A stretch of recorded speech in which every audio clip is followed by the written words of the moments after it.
Chapter 7. You can acquire the habit of happiness. Most people are quiet in the world and live in it tentatively as if it were not their own. El Doctoro. I just want to be happy is a common answer when people are asked about their goals in life. Mostly this is just an excuse for not having given goals serious thought. They seek to escape into the vague and indefinable rather than confront the specific and measurable. However, there is a practical approach to happiness.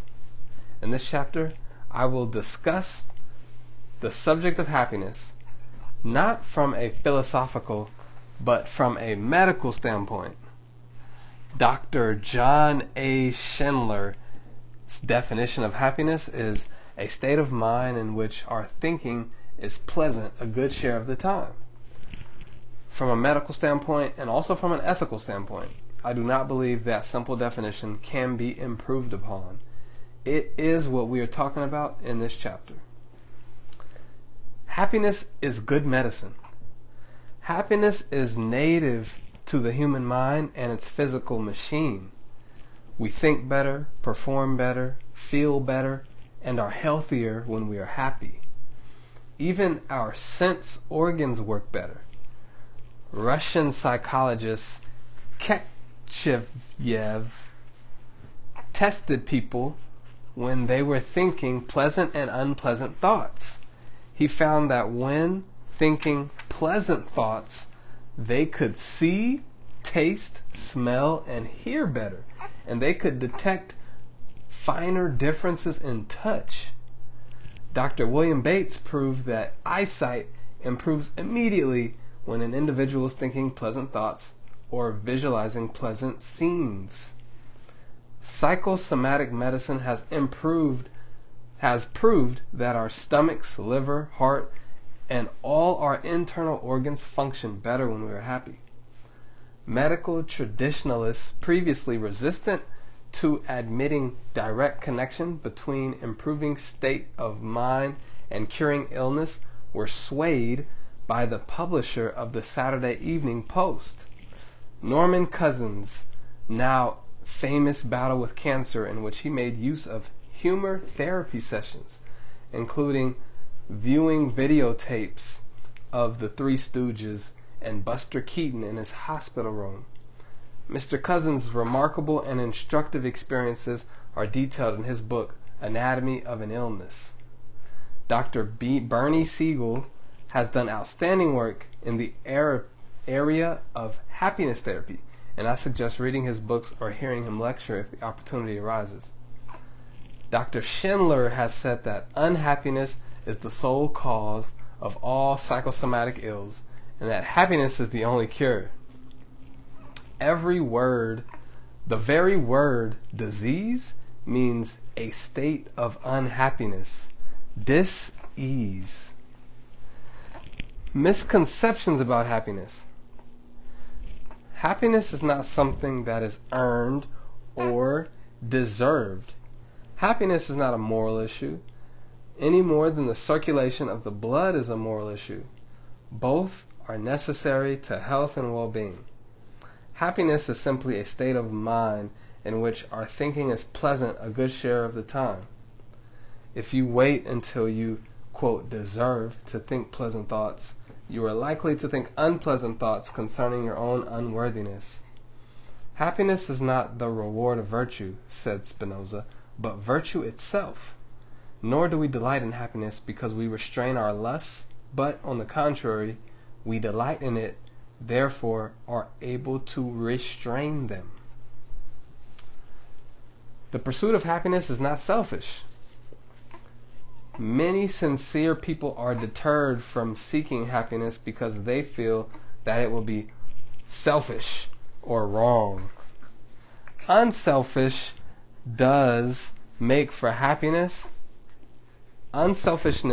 does make for happiness, for it not only gets our minds directed outward, away from ourselves, and our introspection, our faults, sins, troubles, unpleasant thoughts, or pride in our goodness, but it also enables us to express ourselves creatively and fulfill ourselves in helping others. One of the most pleasant thoughts to any human being is the thought that he is needed, that he is important enough and competent enough to help and add to the happiness of some other human being. However, if we make a moral issue out of happiness and conceive of it as something to be earned, as a sort of reward for being unselfish, we are apt to feel guilty about wanting happiness. Happiness comes from being and acting unselfishly, as a natural accompaniment to the being and acting, not as a payoff or prize. If we are rewarded for being unselfish, the next logical step is to assume that the more self-abnegating and miserable we make ourselves, the more happy we will be. The premise leads to the absurd conclusion that the way to be happy is to be unhappy. There is a line: the best way I know how to help the poor is not be one of them. Whether or not that is the best way, it's difficult to see how you help those in poverty by reducing your own success or standard of living, unless you erroneously believe in a universe of compensating balances rather than unlimited abundance. Similarly, you cannot possibly help the unhappy by becoming one of them. A woman once told me, "My coworkers are both so miserable and frustrated in their jobs, so visibly unhappy at work. I feel bad about enjoying being there and doing my work, and fight my tendency to go about doing things cheerily as not to annoy them or make them feel worse." Happiness is not meted out in compensating balances. By being happy, she does not consume such an unfair and selfish quantity of finite happiness available that her coworkers are deprived of their share. By consciously suppressing and reducing her happiness, she does not make available a new supply of happiness that is automatically transferred to them. Happiness or prosperity is not a commodity like the last candy bar on a deserted island populated by 3 castaways, or the last hour of oxygen in a sealed vault in which several people have been locked up. Happiness lies in the present, not the future. We are never living, but only hoping to live. And looking forward always to being happy, it is inevitable that we are never so, said philosopher Pascal. I have found that one of the most common causes of unhappiness among my patients is that they are attempting to live their lives on the deferred payment plan. They do not live, nor do they enjoy life now, but wait for some future event or occurrence. They will be happy when they get married, when they get a better job, when they get the house paid for, when they get the children through college, when they have completed some task or won some victory. Invariably, they are disappointed.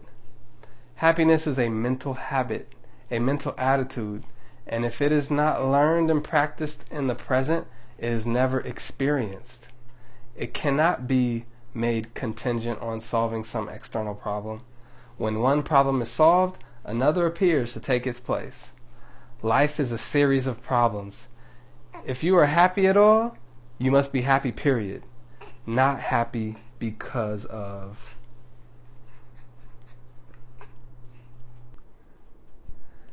Happiness is a mental habit which can be cultivated and developed. Most people are about as happy as they make up their minds to be, said Abraham Lincoln. Happiness is purely internal, says psychologist Dr. Matthew N. Chappell. It is produced not by objects, but by ideas, thoughts, and attitudes which can be developed and constructed by the individual's own activities, irrespective of the environment. No one, other than a saint, can be 100% happy all the time, and, as George Bernard Shaw quipped, we would be miserable if we were. But we can, by taking thought and making a simple decision, be happy, and think pleasant thoughts a large share of the time regarding that multitude of little events and circumstances of daily living that now makes us unhappy. To a large extent, we react to petty annoyances, frustrations, and the like with grumpiness, dissatisfaction, resentment, and irritability purely out of habit. We have practiced reacting that way so long it has become habitual. Much of this habitual unhappiness reaction originated because of some event that we interpreted as a blow to our self-esteem. A driver honks at us unnecessarily. Someone interrupts and doesn't pay attention while we're talking.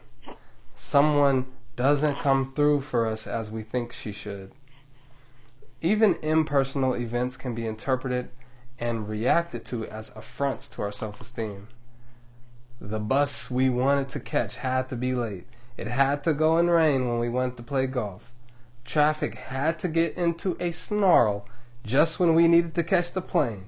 We react with anger, resentment, self-pity, or, in other words, unhappiness. A chief cause of unhappiness is taking things personal that are not personal at all. Stop letting things push you around.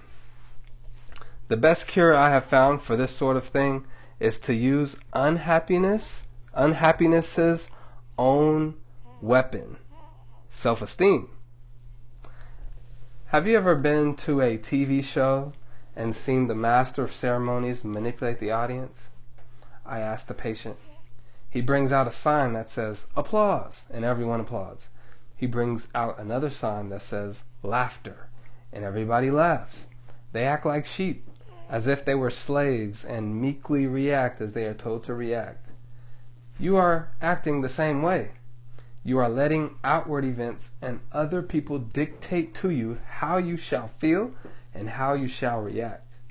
You are acting as an obedient slave and reacting when circumstance signals to you, be angry, get upset. Now is the time to feel unhappy. Learning the happiness habit, you soon will become a master instead of a slave, or as Robert Louis Stevenson said, the habit of being happy enables one to be freed or largely freed from the domination of outward conditions.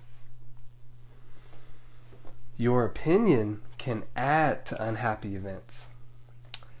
Even in regard to tragic conditions and the most adverse environment, we can usually manage to be happier, if not completely happy, by not adding to the misfortune of our own feelings of self-pity and resentment and our own adverse opinions. How can I be happy? The woman of an alcoholic husband asked me. I don't know, I said, but you can be happier by resolving not to add resentment and self-pity to your misfortune. How can I possibly be happy? Asked the businessman. I've just lost $200,000 on the stock market. I am ruined and disgraced. You can be happier, I said, by not adding your own opinion to the facts.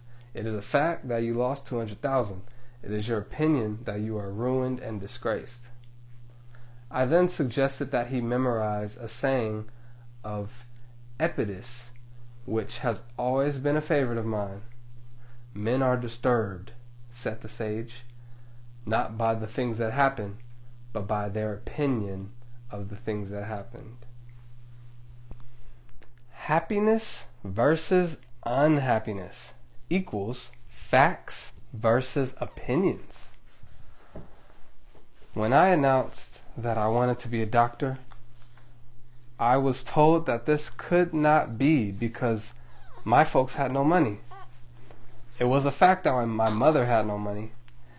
It was only an opinion that I could never be a doctor. Later, I was told I could never take postgraduate courses in Germany and that it was impossible for a young plastic surgeon to hang out in his own shingle and go into business for himself in New York. I did all these things, And one of the things that helped me was that I kept reminding myself that all these impossibles were opinions, not facts.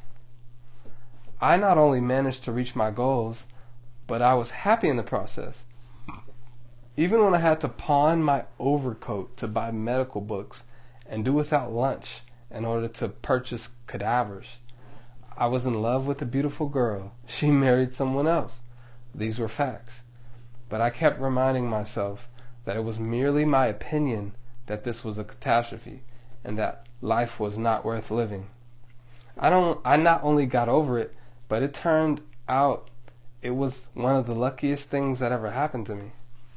In the years that have passed since first writing the original Psycho-Cybernetics book, I have often been asked by interviewers or audience members if I could boil Psycho-Cybernetics down to one idea or one statement or one skill that is the make it or break it factor in successful versus unsuccessful living. When first asked this, I caught myself taking it personally and becoming a bit annoyed. How dare they trivialize all my work by suggesting it be summarized on the head of a pen? Of course, that was me falsely interpreting people's understandable desire to simplify the complex. Not any disrespect to me personally or to my work. And fortunately, I practiced what I preach, used rational thought, and prevented this from being a blood-drawing needle stuck to my self-image. Which, not coincidentally, brings me to the answer to the one big thing question. The essence of Psycho-Cybernetics is the accurate, calm, and ultimately automatic separation of fact from fiction, fact from opinion, actual circumstance from magnified obstacle, so that our actions and reactions are solidly based on truth, not our own or others' opinions. The attitude that makes for happiness. It has been pointed out earlier that since humans are goal-striving beings, they function naturally and normally when oriented toward a positive goal and striving toward a desirable goal. Happiness is a symptom of normal, natural functioning, and when humans are functioning as goal strivers, they tend to feel fairly happy, regardless of circumstances. My young business executive friend was very unhappy because he had lost $200,000. Thomas A. Edison lost a laboratory worth millions in a fire with no insurance. "What in the world will you do?" someone asked. "We will start rebuilding tomorrow morning," said Edison. He maintained an aggressive attitude.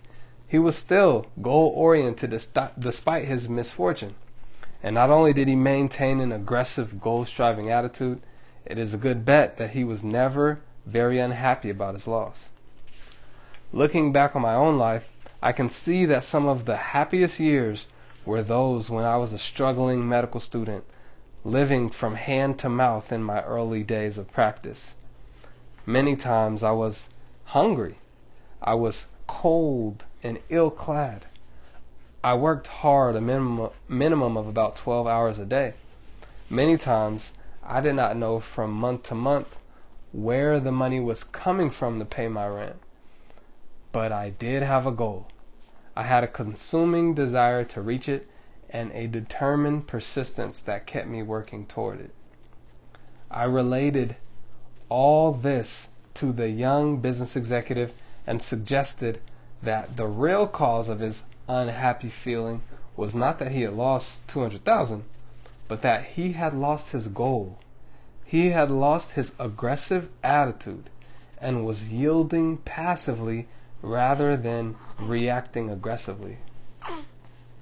"I must have been crazy," he told me later, "to let you convince me that losing the money was not what was making me unhappy, but I'm awfully glad you did."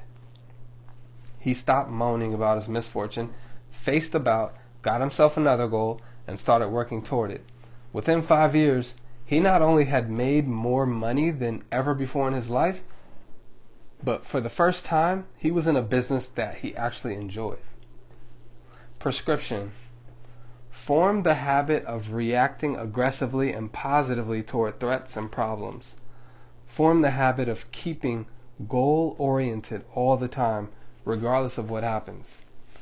Do this by practicing a positive, aggressive attitude, both in actual everyday situations and in your imagination. See yourself in your imagination taking positive, intelligent action towards solving a problem or reaching a goal.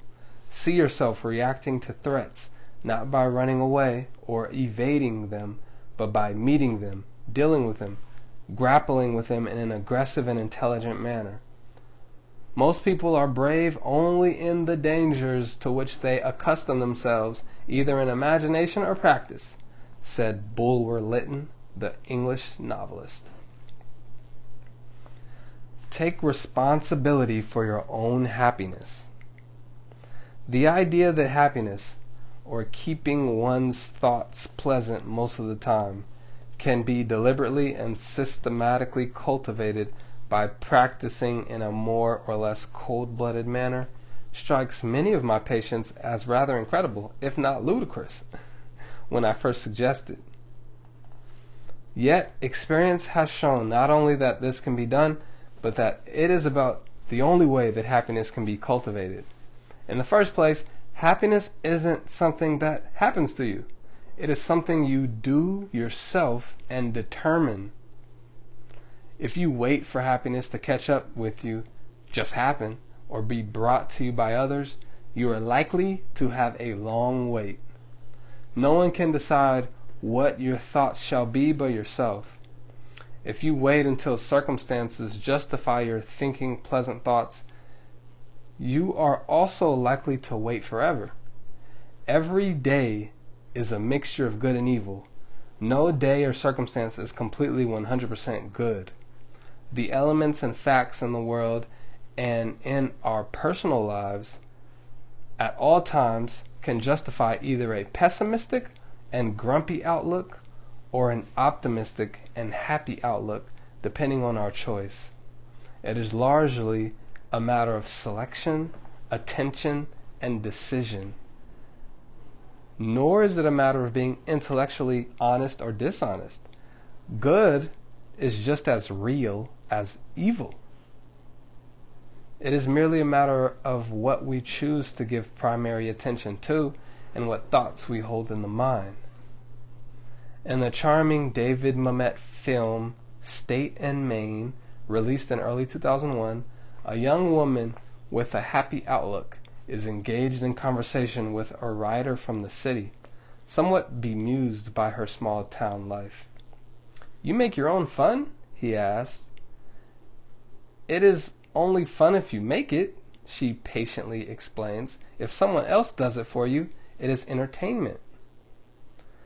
Similarly, we can make our own happiness because we can choose our own thoughts and even choose our own self-image, and we are well advised to do so rather than depending on someone else to do it for us.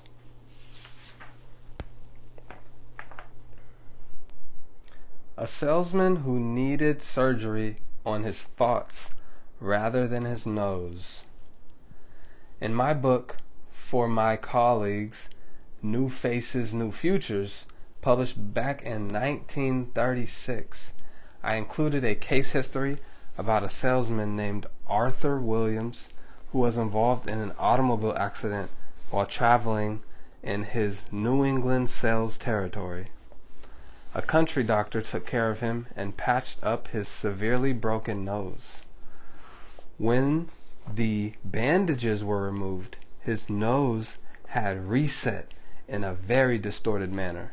It was humped above, depressed in the middle, and twisted to one side. When Mr. Williams returned to work, he soon became conscious of buyers seeming to focus their gaze on his disfigurement, to his and their embarrassment. They seemed eager to rush through the meetings with him. His sales volume declined rapidly. After several months of this, Mr. Williams determined he needed to correct this problem, and I operated on his nose. successfully completing plastic surgery that restored his pre-accident appearance.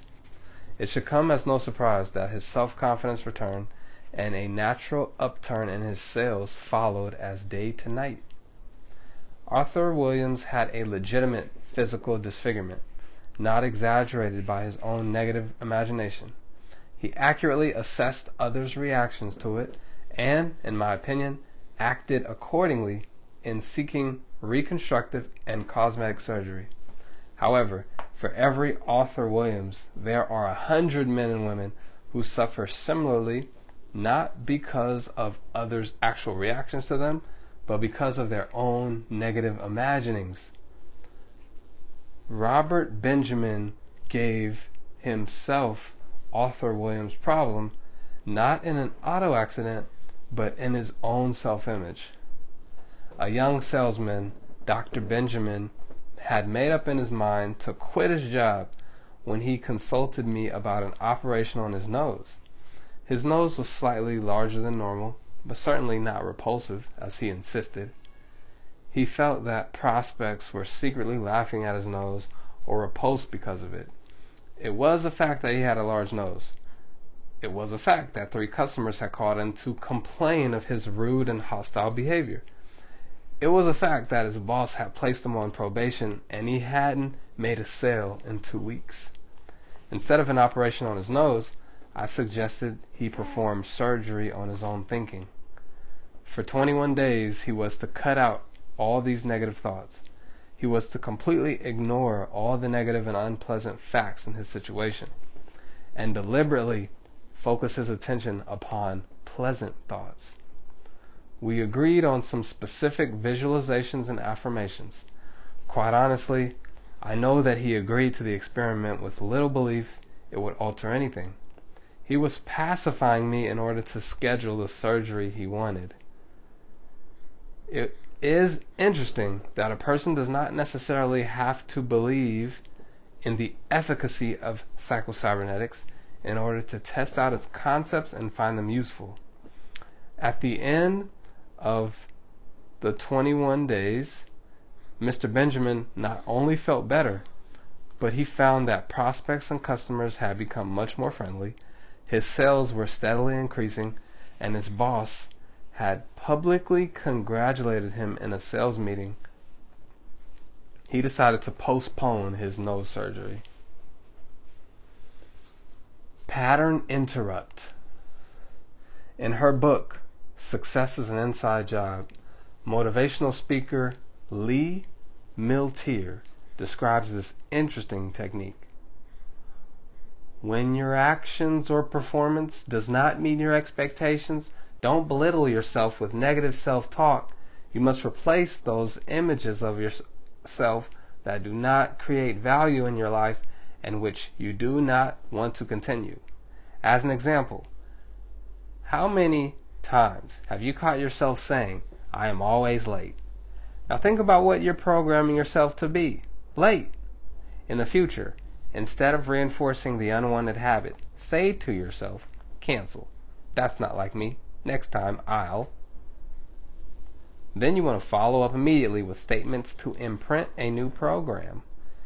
In this case, "That's not like me to be late. I always leave 10 minutes early and I'm always on time." Lee points out, this is not an instant fix. However, we do need to catch and cancel the reoccurring habitual affirmations of unwanted or unproductive behavior. To interrupt unhelpful patterns of thought, just as I cajoled and led Mr. Benjamin into doing, if you cancel the particular reoccurring piece of programming often and repetitively enough, the automatic failure mechanism will stop going to all the trouble of sending it up to the surface. Your self-image will get the message. No point in giving out this information anymore if all she's going to do every time is yell cancel at us. Let's try something else. You see, we are always engaged in an undercurrent of running dialogue with our self-image. Through the use of the pattern interrupt technique, an emphatic positive affirmation repeated each time, you become your own authoritative source, repetitively programming the self-image. Remember, authoritative source, repetition, and intensity are the keys to this programming. If happiness is ultimately the production of our collection of habits of thought, then the skill of altering a particular habit is extremely useful. Lee Milteer has appeared as a guest expert on hundreds of radio talk shows to talk about habit busting, and has her own Psycho-Cybernetics based audio cassette program on this subject, which you may want to avail yourself of. An exercise for canceling negative thoughts. Martial arts movie star Bruce Lee had an exercise for ridding himself of negative thoughts. He visualized himself writing them down on a piece of paper, crumpling up the paper, lighting it on fire, and burning it to ashes. Actor and entrepreneur Chuck Norris, a close friend of the late Bruce Lee, takes Lee's exercise even further. In his book, The Secret Power Within You, Norris wrote, "I actually write down on a scrap of paper whatever negative thoughts I have and then burn them. When I dispose of the ashes, the thoughts too are removed from my mind." I would point out that these people, Lee Milteer, a successful businesswoman, Chuck Norris, a martial arts practitioner and a very successful actor, producer, and businessman, are not heads in the clouds type of people, not childish or foolish at all. They are pragmatists of the highest order who have found simple, practical things to do to take control of their thoughts in a purposeful manner. To be happy, we must make a sacrifice. A sacrifice? Yes. You may need to sacrifice skepticism, cynicism, old habits and beliefs which, even though they do not serve you well, are, quote, comfortable. In Daniel Defoe's classic novel Robinson Crusoe, when Crusoe is shipwrecked on the deserted island, he makes his camp near the place where he washed ashore. But as he began exploring the entire island, he soon realized that, for all practical purposes, he had camped on the wrong side of the island. The opposite side offered a better supply of food, it was easier to create shelter there, and so forth. But even though Crusoe saw this to be true, he was still reluctant to move. We cannot let our reluctance to move imprison our self-image and servo mechanism. When our rational thought tells us something is not working for us, we have to move forward to try something else. A popular axiom defines insanity as the insistence on doing the same thing over and over while hoping for different results. My friend, you are not a tree deeply rooted in any one psychological or behavioral place, unable to move to a sunnier spot. Like Crusoe, you may be reluctant to uproot yourself, but you can. A scientist tests the theory of happiness and uproots himself from unhappiness. Dr. Elwood Worcester, in his book Body, Mind, and Spirit, relates the testimony of a world-famous scientist. Up to my 50th year, I was an unhappy, ineffective man. None of the works on which my reputation rests were published. I lived in a constant sense of gloom and failure. Perhaps my most painful symptom was a blinding headache which reoccurred usually 2 days of the week, during which I could do nothing. I had read some of the literature of New Thought, which at the time appeared to be buncombe, and some statement of William James on the directing of attention to what is good and useful and ignoring the rest. One saying of his stuck in my mind: we might have to give up our philosophy of evil, but what is that in comparison with gaining a life of goodness, or words to that effect. Hitherto, these doctrines seemed to me only mystical theories, but realizing that my soul was sick and growing worse, and that my life was intolerable, I determined to put them to the proof. I decided to limit the period of conscious effort to 1 month, as I thought this time long enough to prove its value or its worthlessness to me. During this month, I resolved to impose certain restrictions on my thoughts. If I thought of the past,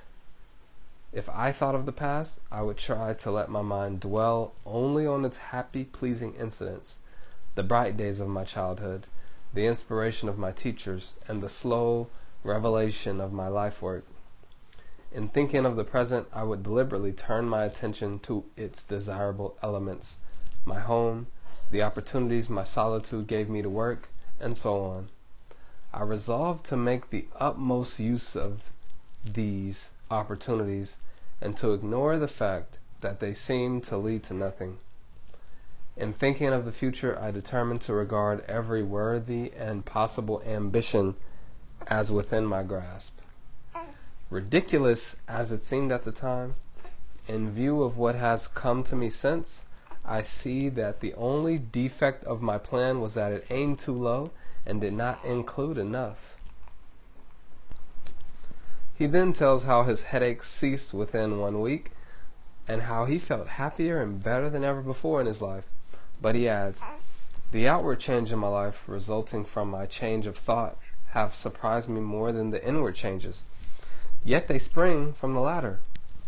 There were certain eminent men, for example, whose recognition I deeply craved. The foremost of those wrote me out of a clear sky and invited me to become his assistant. My works have all been published, and a foundation has been created to publish all that I may write in the future. The men with whom I have worked with have been helpful and cooperative toward me, chiefly on account of my changed disposition. Formerly, they would not have endured me. As I look back over these changes, it seems to me that in some blind way I stumbled on a path of life and set forces to working for me which before were against me. I am certain Dr. Worcester's book is long out of print. His story is only still significant because of the heavy skepticism he held for the ideas he experimented with, which ultimately set him free. While still in practice, I have many times given someone a Psycho-Cybernetics prescription, a psychological experiment to try for just 30 days, with the promise that if they still wanted the cosmetic surgery performed during this experiment, I would do so. In these cases, these people often followed my instructions as best they could, grudgingly and skeptically, initially merely with the intent of pacifying me so they could get what they wanted, with some physical deformity magnified in their imagination to epic proportions, removed or altered. Even with skepticism in the way, these techniques performed noticeable results, and many times the discoveries they made about themselves and their thinking were as clear to them as to Worcester or the aforementioned Benjamin. And after 30 days, they no longer wanted surgery. How an inventor used happy thoughts. Professor Elmer Gates of the Smithsonian Institution was one of the most successful investors this country has ever known, and a recognized genius. He made a daily practice of calling up ideas and memories, and believed that this helped him in his work. If a person wants to improve himself, he said, let him summon those finer feelings of benevolence and usefulness, which are called up only now and then. Let him make this a regular exercise like swinging dumbbells. Let him gradually increase the time devoted to these psychological gymnastics, and at the end of the month he will find the change in himself surprising. The alteration will be apparent in his actions and thoughts. Morally speaking, the man will be a great improvement of his former self. Gates' use of the term psychological gymnastics led to identifying the various exercises and techniques presented in the original book, this book, my other books, and my 12-week home study course as mental training exercises. While the analogy of self-image to muscle is not precisely correct, the deliberate daily practice of certain techniques, such as the construction and playing of positive mental movies in the theater of your mind, relaxation, and so forth, does strengthen your self-image and does ultimately lead to truly automatic psycho-cybernetic responses to situations. The present-day rule for adequate physical exercise is 30-minute sessions, at least 3 days a week. I can assure you, give that same minimum investment to Psycho-Cybernetics gymnastics, and you will quite literally change your life. How to install the happiness habit. Our self-image and our habits tend to go together. Change one and you automatically change the other. The word habit originally meant a garment or clothing. We still speak of riding habits and habiliments. This gives us an insight into the true nature of a habit. Our habits are literally garments worn by our personalities. They are not accidental or happenstance. They happen because they fit us. They are consistent with our self-image and our entire personality pattern. When we consciously and deliberately develop new and better habits, our self-image tends to outgrow the old habits and grow into the new pattern. I can see many patients cringe when I mention changing habitual action patterns or acting out new behavior patterns until they become automatic. They confuse habit with addiction. An addiction is something you feel compelled to, something that causes severe withdrawal symptoms. Treatment of addiction is beyond the scope of this book. If you do suffer from a physical, chemical, or even emotional addiction, the most important things that I can say to you relative to your self-image is that the decision and action to seek help is not an admission of weakness, but a special, courageous kind of strength. Habits, on the other hand, are merely reactions and responses that we have learned to perform automatically without having to think or decide. They are performed by our servo mechanism. Fully, 95% of our behavior, feeling, and response is habitual. The pianist does not decide which keys to strike. The dancer does not decide which foot to move where. The reaction is automatic and unthinking. In much the same way, our attitudes, emotions, and beliefs tend to become habitual. In the past, we learned that certain attitudes and ways of feeling and thinking were appropriate to certain situations. Now we tend to think, feel, and act the same way whenever we encounter what we interpret as the same sort of situation. Arguments between long-time spouses or business partners become habitual. You say this to me, I say this to you, and back and forth, reenacting the identical script, responding in exactly the same way to the same stimulus. What we need to understand is that these habits, unlike addictions, can be modified, changed, or reversed simply by taking the trouble to make a conscious decision, and then by practicing or acting out the new response or behavior. The pianist can consciously decide to strike a different key if he chooses. The dancer can consciously decide to learn a new step, and there's no agony about it. The partner can decide to break the pattern and imaginatively engineer a different outcome to a familiar argument. It does require constant watchfulness and practice until the new behavior pattern is thoroughly learned, but it most assuredly can be accomplished.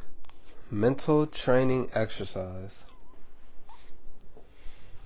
Habitually, you put on either your right shoe first or your left shoe. Habitually, you tie your shoes by either passing the right hand lace around the left hand lace or vice versa. Tomorrow morning, decide what shoe you put on first and how you tie your shoes. Now consciously decide that for the next 30 days, you are going to form a new habit by putting on the other shoe first and tying your laces in a different way. Now, each morning as you decide to put on your shoes in a certain manner, let this simple act serve as a reminder to change other habitual ways of thinking, acting, and feeling throughout that one day. Say to yourself as you tie your shoes, I am beginning the day in a new and better way. Then consciously decide that throughout the day, 1. I will be cheerful as possible. 2. I will act a little more friendly toward other people.